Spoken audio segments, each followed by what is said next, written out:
Assalamualaikum warahmatullahi wabarakatuh. Nama saya Nurul Azatul Ilma dengan NIM 1119160. Saya kelas PAIG semester 3 hari Sabtu dan juga Minggu. Saya di sini akan mempresentasikan mengenai kesulitan belajar dan juga diagnosanya guna memenuhi mata kuliah Psikologi Pendidikan dan dosen pengapu Ibu Umi Nadira, SPDI, SPD, dan juga NPD.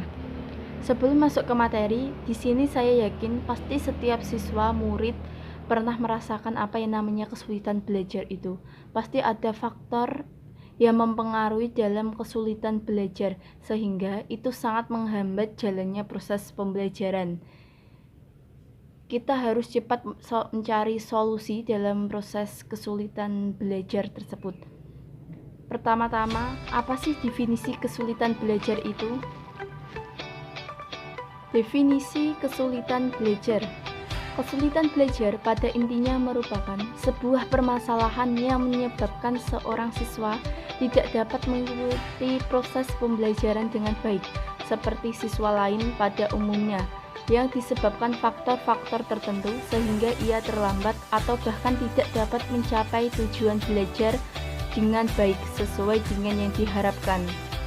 Selanjutnya, permasalahan belajar peserta didik menurut Wakitri DKK dalam kurung 1990. Di sini ada 5. Pertama yaitu kekacauan belajar atau bisa disebut dengan learning disorder, yaitu suatu keadaan di mana proses belajar anak terganggu karena timbulnya respon yang bertentangan. Yang kedua ada ketidakmampuan belajar atau bisa disebut dengan learning disability, yaitu suatu gejala anak tidak mampu belajar atau sering menghindari kegiatan belajar dengan berbagai sebab, sehingga hasil belajar yang dicapai berada di bawah potensi intelektualnya. Yang ketiga ada learning dysfunction, yaitu kesulitan belajar yang mengacu pada gejala proses belajar yang tidak dapat berfungsi dengan baik walaupun anak tidak menunjukkan adanya subnormal mental, gangguan alat indera, ataupun gangguan psikologis yang lain. Yang keempat ada underachiever, adalah suatu kesulitan belajar yang terjadi pada anak yang memiliki potensi intelektual tergolong di atas normal, tetapi prestasi belajar yang dicapai tergolong rendah. Yang kelima terakhir yaitu ada lambat belajar atau bisa disebut dengan slow learner, adalah kesulitan belajar yang disebabkan anak sangat lambat dalam proses belajarnya, sehingga anak setiap melakukan kegiatan belajar membutuhkan waktu yang lebih lama dibandingkan dengan anak lain yang memiliki tingkat potensi intelektualnya yang sama. Selanjutnya kita masuk ke definisi diagnosis. Dalam proses pembelajaran, tugas guru tidak hanya sekedar menyampaikan atau mentransfer ilmu atau bahan pelajaran kepada peserta didik. Guru sebagai pendidik dituntut untuk bertanggung jawab atas perkembangan peserta didik.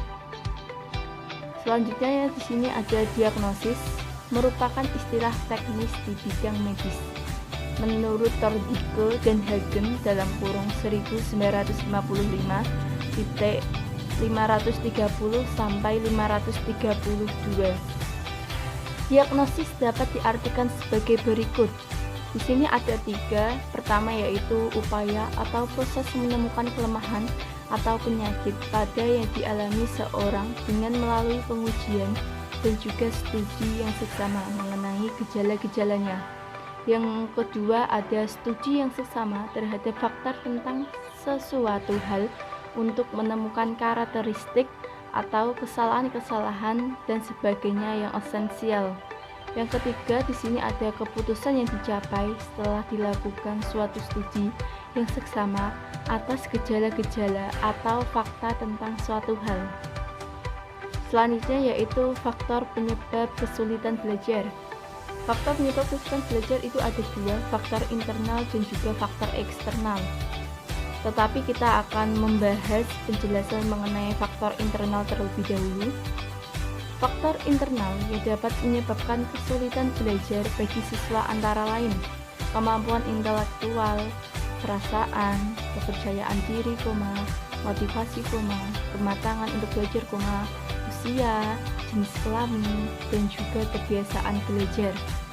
Di dalam faktor internal ada dua faktor, yaitu faktor fisiologis dan juga faktor psikologis. Faktor fisiologis yang dapat menyebabkan kesulitan belajar pada siswa seperti kondisi siswa yang sedang sakit, kurang sehat, adanya kelemahan atau cacat tubuh. Yang kedua ada faktor psikologis. Faktor psikologis siswa yang dapat menyebabkan kesulitan belajar meliputi tingkat inteligensia pada umumnya yang rendah, bakat terhadap mata pelajaran yang rendah, minat belajar dan juga motivasi yang kurang. Selanjutnya faktor eksternal. Tadi kita sudah membahas tentang faktor internal, sekarang faktor eksternal. Di dalam faktor eksternal juga ada dua macam faktor. Sekarang kita akan membahas terlebih dahulu penyebab dari faktor eksternalnya. Apa sih faktor eksternalnya yang dapat menyebabkan kesulitan belajar bagi siswa? Dapat berupa guru, kualitas pembelajaran, instrumen dan fasilitas pembelajaran, serta lingkungan sosial dan juga alam. Di dalam faktor eksternal ada dua faktor, yaitu ada faktor non-sosial dan juga faktor sosial. Pertama, faktor non-sosial. Faktor non-sosial yang dapat menyebabkan kesulitan belajar pada siswa dapat berupa peralatan belajar atau media belajar yang kurang baik atau bahkan kurang lengkap.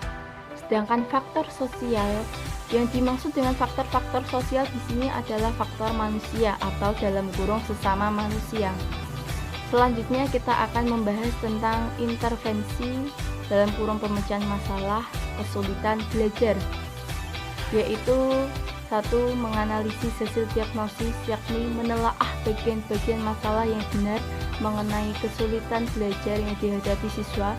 Yang kedua, mengidentifikasi dan menentukan bidang kecakapan tertentu yang memerlukan perbaikan.